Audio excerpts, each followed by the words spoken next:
আমি সায়ন্তিকা আবার আপনাদের কাছে একটা নতুন রান্নার রেসিপি নিয়ে হাজির হয়েছি। তো আজকে আমি কি বানাবো বলুন তো? আজকে আমি বানাবো ডিমের ঝোল। আমি জানি ডিমের ঝোল বানাতে সবাই জানে, কিন্তু যদি ডিমের ঝোল ঠিকঠাক বানানো হয় সেটা পুরো মাংসের ঝোলের মতো লাগবে। তো চলুন সেই রেসিপিটা আপনাদের সাথে শেয়ার করবো। তো প্রথমে দেখুন, এখানে কড়াইয়ে আমি তেলটা দিয়েছি গরম হতে, আর এখানে প্রথমে আমি ডিমগুলো নুন, লবণ আর হলুদ দিয়ে মাখিয়ে ভালো করে ভেজে নেব। তো চলুন এটাকে ভালো করে ভেজে নিই। এই যে ভেজে নেব, এটা হালকা করে ছেড়ে দেবো। তো চলুন এটা ভালো করে ভেজে নেবো।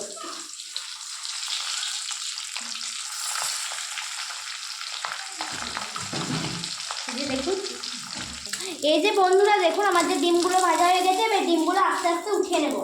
তো চলুন উঠিয়ে নিই, ডিমগুলো আস্তে আস্তে উঠিয়ে নেবো ভালো করে। আর ডিমগুলোকে কিন্তু ঠিক এইরকমভাবে ভাজতে হবে।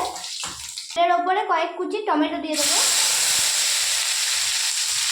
টমেটো দিয়ে দিয়েছি দেখুন।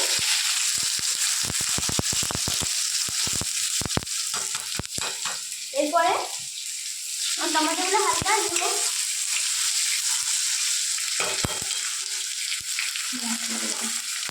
গোটা গোটা করে দিবে না, আদা বাটা, রসুন বাটা, একটু লঙ্কা বাটা, পেঁয়াজ বাটা দেবে।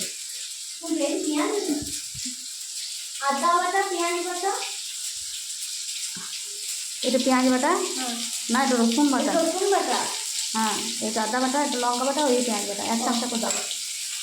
তো এবারে এই টমেটোটা মানে এই তেলে আমি ইয়েটা দিয়ে দেবো, মানে আদা বাটাটা। এবারে এক চামচা রসুন বাটা একটু দিয়ে দেবো। তারপরে এক চামচা লঙ্কা বাটা একটু দিয়ে দেবো।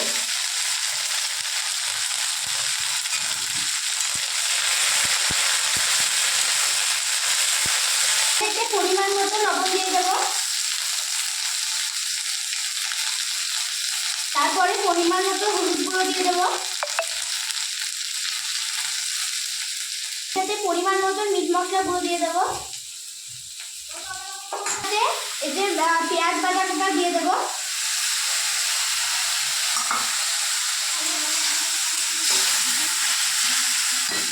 তারপরে যেটা আলুগুলো দিয়ে দেবো।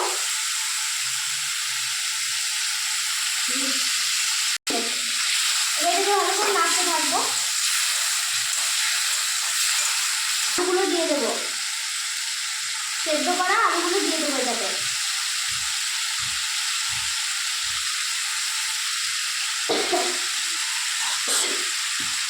তারপরে এটা নাড়তে থাকবো।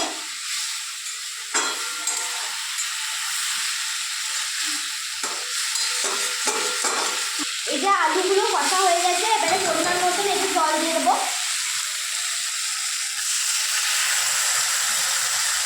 আপনারা যেরকম যে জল পান সেরকম সে জলটা দেবেন। ডিমগুলো এতে দিয়ে দেবো। তারপরে এটা ঢাকা দিয়ে দেবো। এবারে এটা 2 মিনিট বাদে খুলবো, তারপরে এটা রেডি হয়ে যাবে।